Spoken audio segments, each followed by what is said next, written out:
Hai, welcome back to my YouTube channel bersama Amel Queen Sofia di sini. Hello sobat pembelajar bahasa Inggris dimanapun berada, terutama kalian, the student of senior high school. Mari merapat di sini.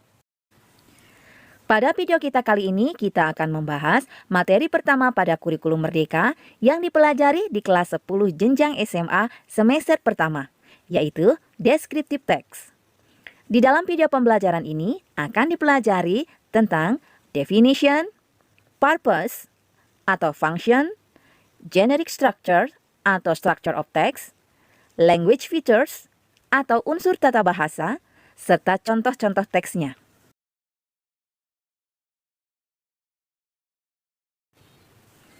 Sobat pembelajar bahasa Inggris, apakah itu teks?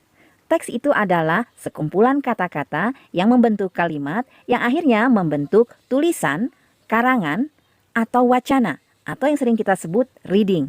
Nah, descriptive text adalah teks atau bacaan atau wacana yang bergenre deskripsi. So, what is descriptive text? Descriptive text is a text which say what a person or a thing is like. Adalah teks yang menjelaskan seperti apa rupa atau bentuk seseorang atau sesuatu. Atau, descriptive text is a text that describes about someone or something in detail. Adalah teks yang menggambarkan seseorang atau suatu benda secara rinci. What is the purpose or function of descriptive text? Apakah tujuan dibuatnya teks deskripsi? To describe and reveal a particular person, place, or thing. Tujuan descriptive text adalah untuk menjabarkan atau menggambarkan orang, tempat, atau objek tertentu secara rinci dan jelas, sehingga gambaran tersebut bisa tergambar dengan jelas di benak pembaca. Nah, sobat pembelajar bahasa Inggris, apa itu generic structure? Generic structure atau structure of the text adalah pola yang lazim yang ada di dalam teks. Jadi setiap teks itu mempunyai generic structure-nya masing-masing, yaitu mempunyai kekhasan sesuai dengan tujuan dan ciri kebahasaannya. So, what is the generic structure of descriptive text? Yang pertama, ada identification contains the introduction of a person, place, animal, or object will be described. Nah, sobat pembelajar bahasa Inggris, identification ini biasanya ada di awal-awal paragraf. Apa yang digambarkan di awal paragraf yaitu identitas nama seseorang, nama tempat, binatang, atau benda yang akan digambarkan. Setelah identification, selanjutnya description. Description contains a description of something such as animal, things, place, or person by describing its features, forms, color, or anything related to what the writer described. Nah, di dalam paragraf description inilah penulis harus menggambarkan secara detail seperti ciri-ciri, bentuk, warna, sifat dari binatang, sesuatu, tempat, atau orang yang akan dideskripsikan. Nah, sobat pembelajar bahasa Inggris, saya mempunyai satu teks yang termasuk ke dalam genre descriptive text, yaitu yang menggambarkan orang atau person yang berjudul Cristiano Ronaldo. Teks ini terdiri dari 4 paragraf yang biasanya di paragraf awal itu ada identification dan paragraf selanjutnya biasanya ada description. Nah, sobat pembelajar bisa pause video ini untuk bisa membaca minimal 1 kali teks dari awal sampai paragraf terakhir. Nah, sobat pembelajar bahasa Inggris, mari kita analisis teks yang berjudul Cristiano Ronaldo. Seperti yang sudah disebutkan tadi, bahwa di awal paragraf itu ada identification. Di bagian identification berisi pengenalan objek yang ingin dideskripsikan. Misalnya, nama objek itu apa, dari mana objek itu berasal, atau siapa pemilik objek tersebut. Cristiano Ronaldo has a very strong determination. He used to train very hard since his childhood. He knew that a footballer requires good stamina because a football match requires a player to run at least 10 kilometers in a single match. Nah, di dalam paragraf ini saya berikan warna terang untuk kalimat-kalimat yang mencirikan identification. Nah, di sini objek yang digambarkan adalah person atau orang, yaitu Cristiano Ronaldo, yang mempunyai profesi sebagai footballer. Nah, kalimat-kalimat selanjutnya di sini juga diterangkan gambaran Cristiano Ronaldo secara umum. Misalnya di dalam kalimat bahwa dia punya karakter strong determination, kemudian juga train very hard, kemudian dia juga digambarkan train himself continuously, kemudian he also challenged himself by playing along with older players. Nah, di awal-awal paragraf tadi ada identification, maka paragraf selanjutnya ada description. Description berisi penjelasan yang lebih spesifik dari suatu objek. Kamu bisa menjabarkan sifat-sifat atau ciri-ciri fisik dan non-fisik yang ada pada objek tersebut. Di dalam paragraf kedua ini lebih digambarkan skill atau keterampilan Cristiano Ronaldo serta keunikannya yang tidak dipunyai oleh pemain sepak bola yang lainnya. Misalnya di dalam kalimat pertama, he becomes so skillful and confident that his opponents cannot figure out how to stop Ronaldo from making a goal. Nah, kalimat yang terakhir misalnya, ini keunikannya, Ronaldo can easily use both of his legs efficiently to make goals. In addition to that, he can use his head to score goals as well. Di paragraf yang ketiga ini ada penjelasan lebih detail lagi tentang skill dari Cristiano Ronaldo. Di dalam kalimat pertamanya, he is also one of the fastest football players in football history. Diperjelas lagi dengan kalimat, Ronaldo can run very fast. He can run with a speed of 33.6 kilometers per hour. Di paragraf yang terakhir, di paragraf keempat, di sini juga digambarkan tentang kekhasan dari Cristiano Ronaldo dalam melompat. Di sini disebutkan di dalam kalimat pertama, yaitu Ronaldo G-force is 5 times higher than that of a cheetah.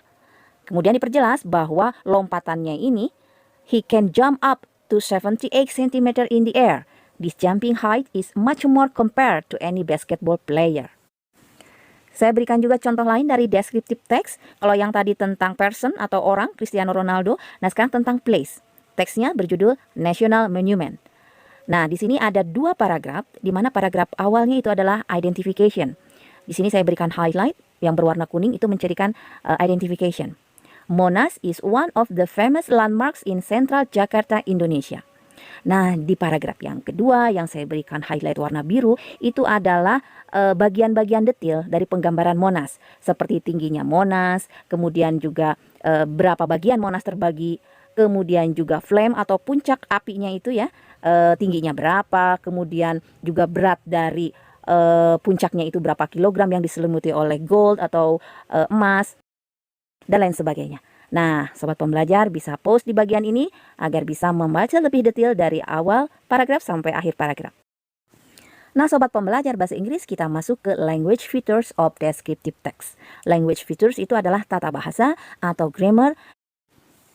Yang pertama, di dalam teks deskripsi itu harus jelas spesifik partisipan. Spesifik partisipan itu memiliki objek tertentu, tidak bersifat umum dan unik. Hanya ada satu. Misalnya, kalau di teks itu membicarakan tentang orang, berarti harus satu yang akan digambarkan, yaitu misalnya Cristiano Ronaldo. Kemudian tata bahasa yang biasa digunakan di dalam teks deskripsi adalah adjektif atau kata sifat. Nah, di sini fungsinya adjektif itu adalah untuk memperjelas noun atau kata benda. Misalnya nih ya, di dalam teks Cristiano Ronaldo tadi ada kata-kata atau kumpulan kata, misalnya strong determination. Nah, selanjutnya penggunaan adverb for describing. Saya ambil contohnya di dalam kalimat yang ada di dalam teks Cristiano Ronaldo. Misalnya, he even trained himself continuously. Nah, kata yang dicetak tebal itu adalah adverb, continuously. Di kalimat kedua misalnya, Ronaldo can easily. Tata bahasa yang lain yang ada dalam descriptive text yaitu adalah penggunaan action verb. Action verb terdapat kata kerja yang menunjukkan sebuah kegiatan atau action. Yaitu ya, aktivitasnya itu yang dapat dilihat. Misalnya, run, kick. Nah, bagaimana dengan tenses yang digunakan di dalam descriptive text? Tenses yang digunakan pada umumnya menggunakan simple present tense, yaitu pola kalimat yang digunakan untuk menceritakan fakta dari objek yang dideskripsikan. Juga di dalam teks Monas tadi, saya ambil contohnya yang dalam teks Monas misalnya, the full height of Monas is, nah itu juga penggunaan simple present tense. Kemudian, it consists of 3, bla bla bla bla. Kemudian, it weighs about, bla bla bla bla. Nah, itu adalah ciri dari penggunaan simple present tense. Nah, sobat-sobat pembelajar bahasa Inggris, terutama adik-adik kelas 10 SMA, pada akhir pencapaian pembelajaran yang harus dicapai adalah keterampilan menyusun teks deskripsi.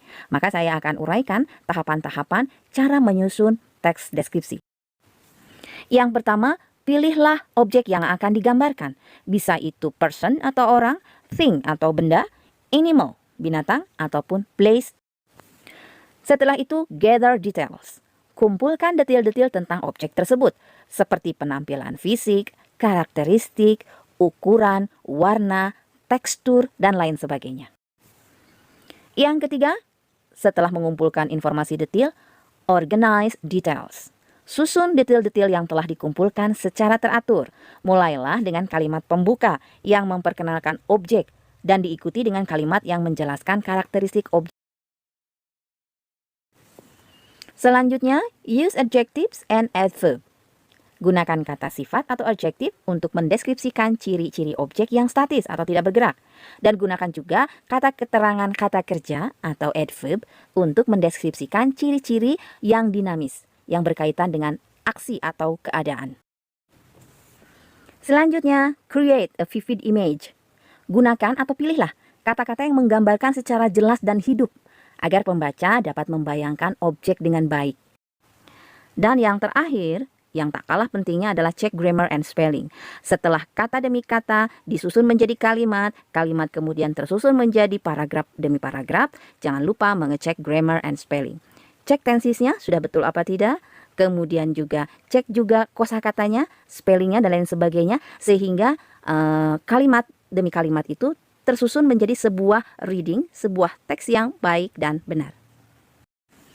Nah, sobat pembelajar bahasa Inggris, khusus untuk language features ataupun grammar atau tata bahasa yang ada di dalam descriptive text akan saya bahas tuntas di video selanjutnya, yaitu pertama tentang the simple present tense, yang kedua adjectives order atau adjective phrase.